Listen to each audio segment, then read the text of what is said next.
Assalamualaikum warahmatullahi wabarakatuh. Di sini kami dari kelompok 5 akan mempresentasikan proyek UAS analisis data kategorik dengan judul Pemodelan faktor-faktor yang mempengaruhi persentase kemiskinan Jawa Tengah tahun 2021 menggunakan metode regresi logistik biner.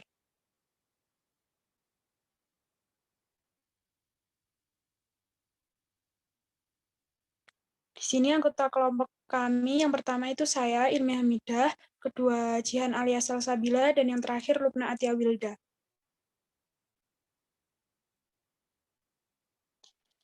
Persentase penduduk miskin di 34 provinsi di Indonesia masih tidak merata dan sebagian besar berada dalam kategori tinggi.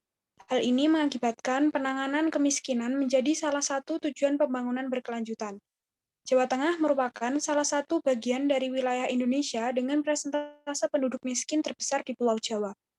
Persentase penduduk miskin di Jawa Tengah mencapai 10,8% pada tahun 2019, lalu meningkat menjadi 11,41% pada tahun 2020, dan pada tahun 2021 meningkat menjadi 11,79%, yang mengindikasikan bahwa persentase penduduk miskin Jawa Tengah cenderung meningkat setiap tahunnya. Hal ini bertolak belakang dengan salah satu tujuan dari program pembangunan Indonesia. Guna menunjang keberhasilan pelaksanaan program pembangunan, terutama yang berkaitan dengan penanggulangan kemiskinan, khususnya di Provinsi Jawa Tengah, diperlukan suatu penelitian untuk mengklasifikasikan tingkat kemiskinan untuk kabupaten-kabupaten di Jawa Tengah pada tahun 2021, serta menentukan faktor-faktor yang mempengaruhinya menggunakan regresi logistik biner.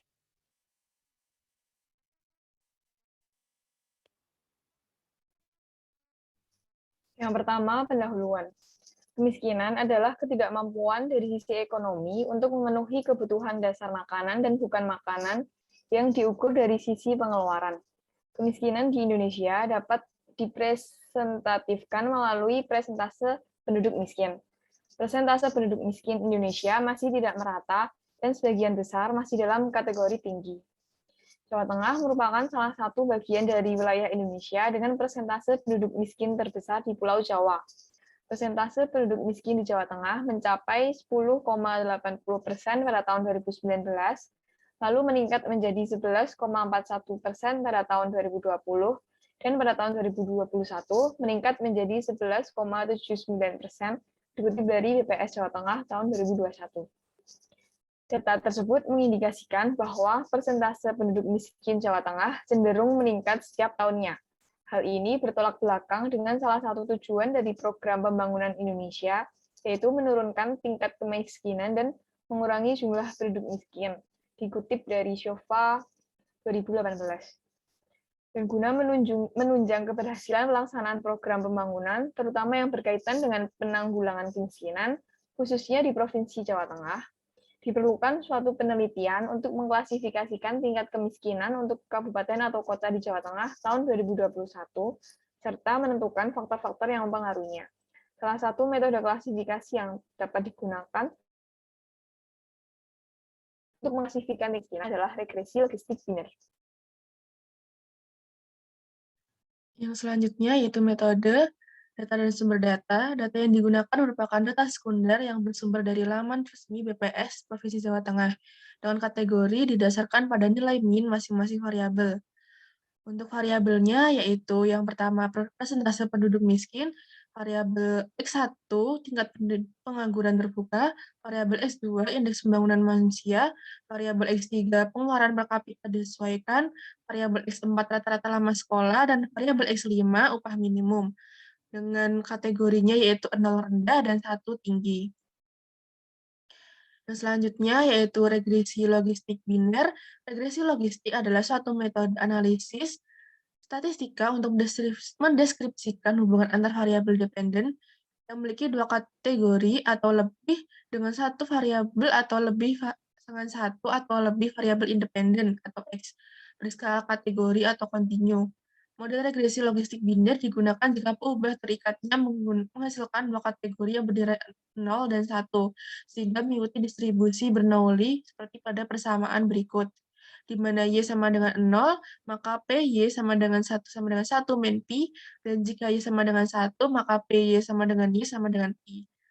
Untuk model regresi logistik biner tertampil pada layar yaitu Px sama dengan eksponensial beta 0 plus beta 1x plus beta Px per 1 plus eksponensial beta 0 beta 1x hingga beta Px.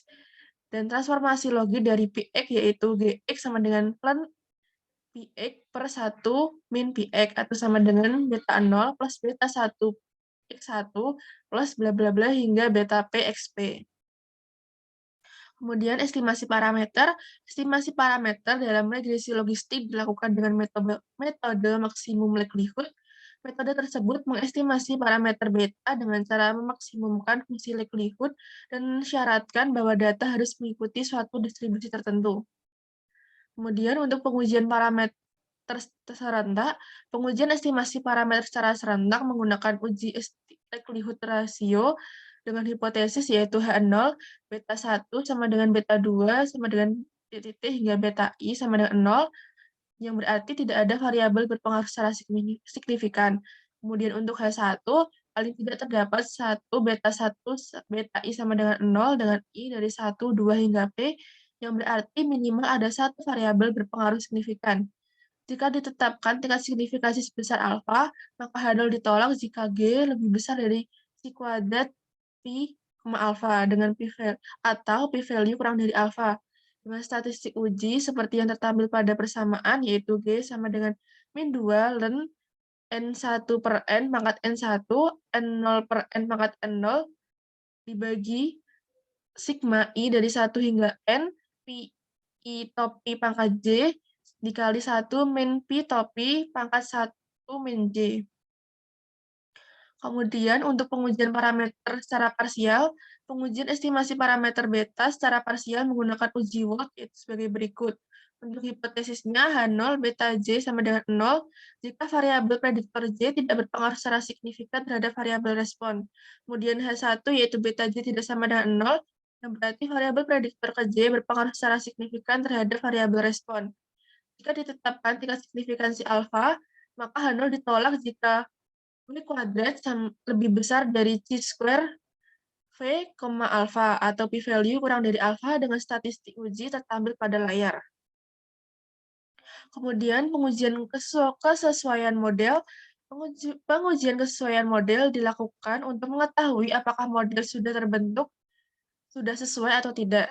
Pengujian ini menggunakan uji statistik uji Hosmer dan Lemeshow sebagai berikut, dengan hipotesis yaitu H0 model sesuai, yang berarti tidak ada perbedaan antar hasil observasi dengan prediksi model. Kemudian H1 yaitu model tidak sesuai, yang berarti terdapat perbedaan antar hasil observasi dengan prediksi model. Jika ditetapkan tingkat signifikansi sebesar alfa, maka H0 ditolak jika C topi lebih besar dari chi-square dengan derajat bebas V, alfa atau p-value kurang dari alfa dengan statistik uji tertampil pada layar. Kemudian odds ratio. Odds ratio digunakan untuk menghitung perbandingan antar peluang munculnya suatu kejadian dengan peluang tidak munculnya suatu kejadian. Peluang nilai odds ratio terdapat pada persamaan berikut. Kemudian ketepatan klasifikasi, total akuransi merupakan nilai persentase ketepatan klasifikasi secara keseluruhan. Semakin besar nilai total akuransi, maka semakin baik akurasinya. Perhitungan dari total akurasi terdapat pada persamaan berikut, yaitu total akurasi sama dengan N1 kali C plus N2 kali C per N1 plus N2 dikali 100%.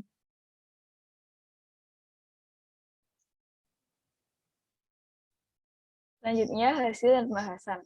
Yang pertama, statistik deskriptif. Data penelitian yang dianalisis menggunakan regresi logistik biner diawali dengan mendeskripsikan variabel penelitian. Deskripsi dari variabel dependen dan variabel independen disajikan pada tabel berikut ini. Pada tabel tersebut memberikan informasi mengenai jumlah data, nilai minimum, nilai maksimum, rata-rata, dan simpangan baku dari seluruh variabel penelitian.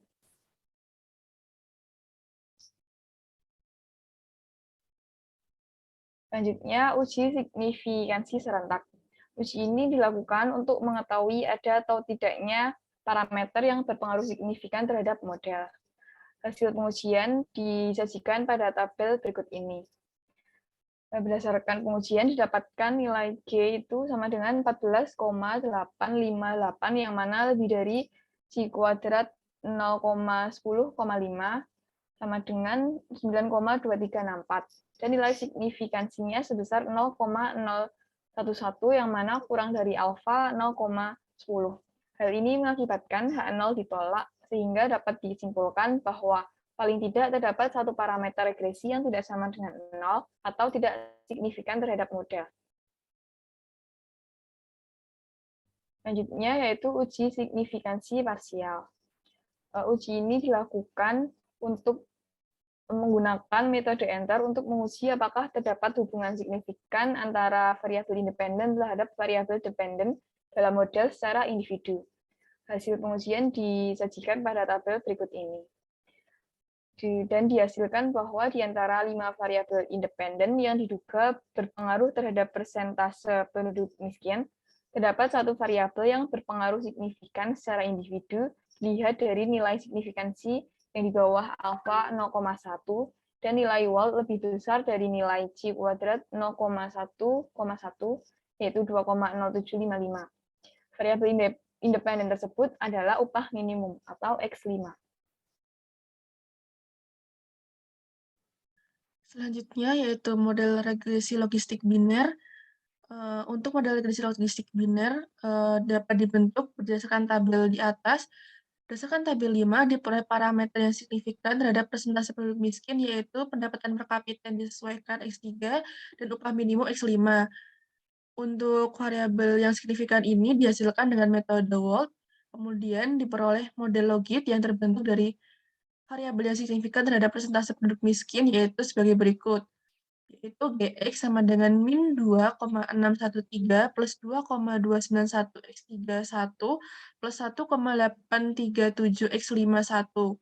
Berdasarkan model logit, dapat ditentukan bahwa persamaan model regresi logistik binernya yaitu X sama dengan eksponensial min 2,613 plus 2,291 X31 plus 1,837 X51. Dibagi 1 plus eksponensial min 2,613 plus 2,291 X31 plus 1,837 X51. Selanjutnya yaitu uji kesesuaian model dengan hipotesis yaitu H0 model sesuai dan H1 model tidak sesuai. Jika ditetapkan alfa taraf signifikansinya 0,05 untuk daerah untuk statistik ujinya tertampil pada tabel dan diperoleh p-value-nya 0,634 lebih besar dari 0,05, maka H0 gagal ditolak, yang berarti model sesuai atau tidak terdapat perbedaan antara hasil observasi dengan prediksi model. Kemudian ketepatan klasifikasi. Evaluasi ketepatan klasifikasi pada suatu evaluasi yang melihat peluang kesalahan klasifikasi berdasarkan kriteria yang digunakan. Hasil ketepatan model regresi logistik dengan menggunakan metode backward work seperti yang tertampil pada tabel. Yang diperoleh ketepatan klasifikasinya yaitu 74,3%. Model regresi logistik dengan variabel dependen persentase kemiskinan dan variabel independen pendapatan per kapita yang disesuaikan dan upah minimum memiliki ketepatan klasifikasi model sebesar 74,3%.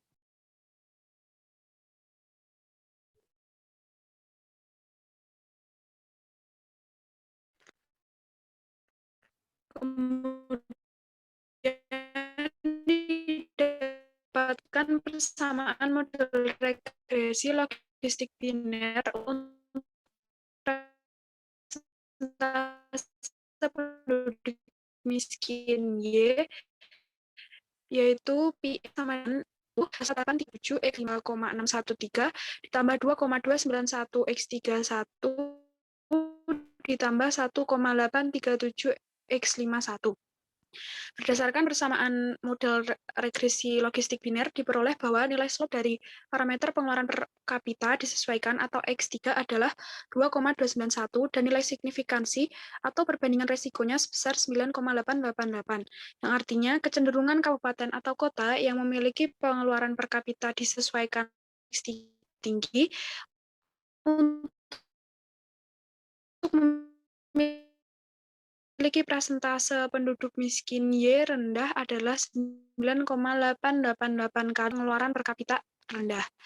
Nilai slope dari parameter upah minimum A5 adalah 1,837 dan nilai signifikansi atau perbandingan risikonya sebesar 6,278 yang artinya kecenderungan kabupaten atau kota yang upah minimumnya tinggi untuk memiliki persentase penduduk miskin yang rendah adalah 6,278 kali lebih besar dibandingkan dengan kabupaten atau kota yang memiliki upah minimum rendah.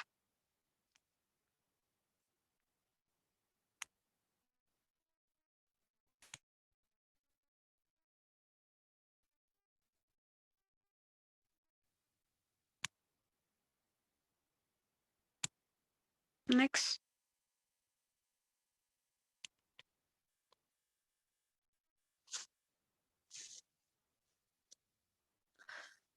Peluang kabupaten atau kota yang memiliki pengeluaran per kapita disesuaikan slide sebelumnya.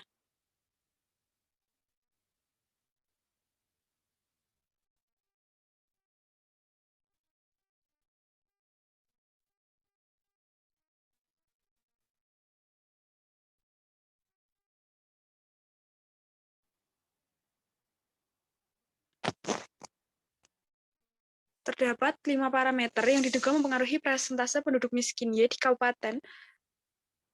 Peluang kabupaten atau kota yang memiliki pengeluaran per kapita disesuaikan X3 dan upah minimum X5 tinggi untuk memiliki persentase penduduk miskin yang rendah adalah 0,82.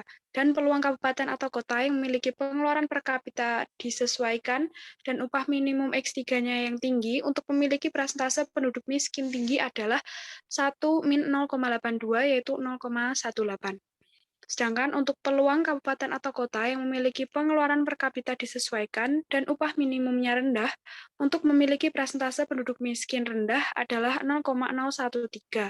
Dan peluang kabupaten atau kota yang memiliki pengeluaran per kapita disesuaikan dan upah minimum rendah untuk memiliki persentase penduduk miskin yang tinggi adalah 0,987. Untuk peluang kabupaten atau kota yang memiliki pengeluaran per kapita disesuaikan tinggi dan upah minimum rendah untuk memiliki persentase penduduk miskin rendah adalah 0,42. Untuk peluang kabupaten atau kota yang memiliki pengeluaran per kapita disesuaikan tinggi dan upah minimum rendah untuk memiliki persentase penduduk miskin tinggi adalah 0,58. Sedangkan peluang kabupaten atau kota yang memiliki pengeluaran per kapita disesuaikan rendah dan upah minimum tinggi untuk memiliki persentase penduduk miskin rendah adalah 0,32. Dan peluang kabupaten atau kota yang memiliki pengeluaran per kapita disesuaikan rendah dan upah minimum tinggi untuk memiliki persentase penduduk miskin tinggi adalah 0,68. Slide selanjutnya. Kesimpulan dari analisis yang telah dilakukan adalah terdapat 5 parameter yang diduga mempengaruhi persentase penduduk miskin di kabupaten atau kota di Provinsi Jawa Tengah pada tahun 2021, yaitu tingkat pengangguran terbuka X1, indeks pembangunan manusia X2, pengeluaran per kapita disesuaikan X3, rata-rata lama sekolah X4, dan upah minimum X5.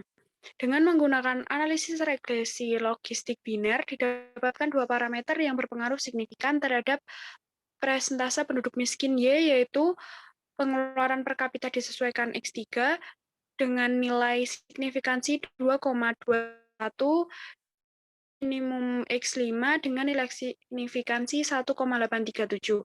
Kecenderungan kabupaten atau kota yang memiliki pengeluaran per kapita disesuaikan tinggi untuk memiliki persentase penduduk miskin adalah 9,888 kali lebih besar dibandingkan dengan kabupaten atau kota yang memiliki pengeluaran per kapita rendah.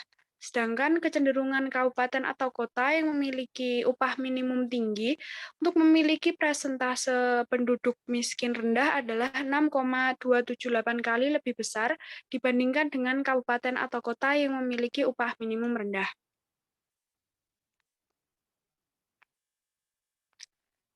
Berikut merupakan daftar pustaka yang digunakan dalam penelitian ini. Demikian pemaparan yang dapat kelompok kami sampaikan. Saya ucapkan terima kasih. Wassalamualaikum warahmatullahi wabarakatuh.